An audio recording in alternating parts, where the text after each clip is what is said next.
Hi guys, I'm Chris. I'm Jimmy. And we are the Two Stocky Guys. On this channel, we invest $1,000 into the stock market every week. So we buy something and then the next week we kind of tell you guys about it and sort of share any updates to our portfolio. Yeah, hope we don't lose too much money. Yes.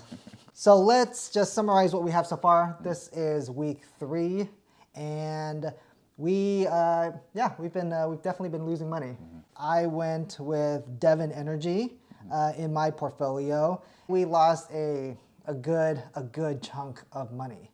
You went with ConocoPhillips for your pick last week, and you lost a good amount of money too. I lost less money though. Right. Oil and gas and energy companies as a whole, they're just going like this. The banks and the bank runs have been big on the news, and that scares a lot of people. It thinks that we're heading into a really deep recession. When that happens, oil and gas stocks are just going to go down.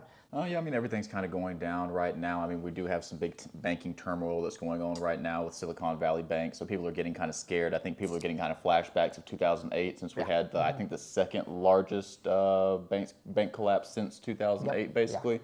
So I think people are getting kind of PTSD about that and pulling some of their money out, so the market is kind of declining right now. But the perfect time to invest is when there's blood in the streets, and here we are.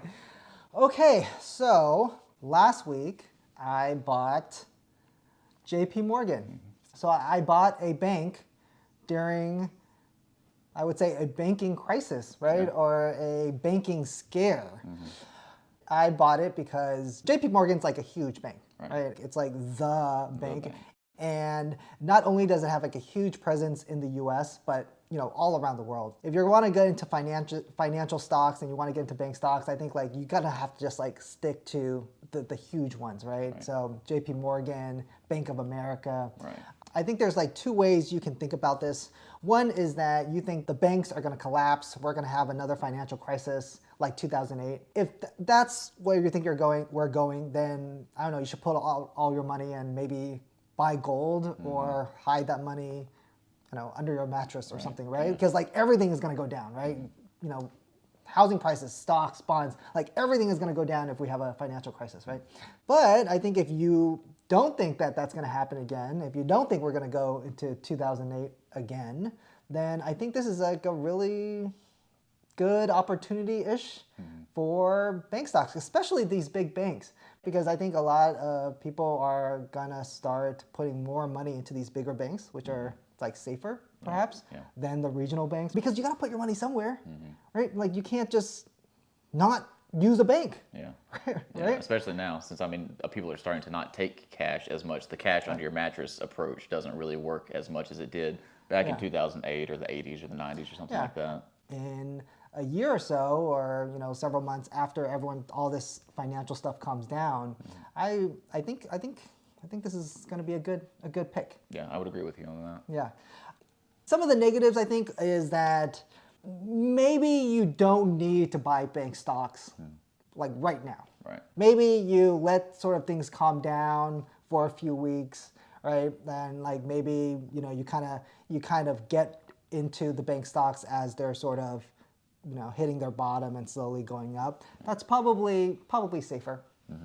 Yeah, I think so too. Now's not. I wouldn't say now is a bad time to buy it necessarily, but if you are a little bit worried, like you kind of fear some of that turmoil, or you're kind of a newer investor, I would say maybe stay out of it right now, because that's not going to be good for your anxiety levels. I can promise you that. But if you are a more experienced investor, you've already got some money in the market, maybe in some other banks, or you already have some Chase, you could buy and hold a little bit more at this point. Or if you're obligated to buy something every week. Yeah. Yep. If you're making a YouTube channel and you need to buy something every week, now would be the time. And I bank at JP Morgan, and I like them. I like their apps. Right? Like they're just really, really easy to use, and I basically just do everything on my phone. My first adult bank account was at Chase. They come around to college campuses and get you to get bank accounts, so they're good at marketing and things like that. I've got a couple of Chase credit cards too, so their credit card business is taking off. If people have credit cards, they probably have a Chase credit card, to be honest. And it's a huge company. I think it might be one of the biggest banks. They have a $370 billion market cap. So they're gigantic. I think if you compare that to like a Bank of America, they're more around the $100 million Yeah, they're ginormous. And the thing is that like I really have a feeling this fear of financial and banking instability, I think like just more and more people are going to flock to JP Morgan. Yeah, yeah. I mean, that might be that might be bad for smaller banks, but it could be good for investors. You know, people are going to go with the safer option, so they are probably going to move their money to Chase or like Bank of America or HSBC or something like that, like a larger bank that they you know, there's a little bit more consumer trust in those banks. Right, right. I just think it's too big to fail. Could it fail? Yeah. But I think if it fails, then I think like the whole world is going to fail. So let's hope this stock pick does a little bit better than our other ones, and let's hope that our previous ones pick it back up. Yeah. Please like and subscribe if you like our content. Tune in every week and see what stocks we're going to pick and how our other ones are doing. All right, till next time. Bye.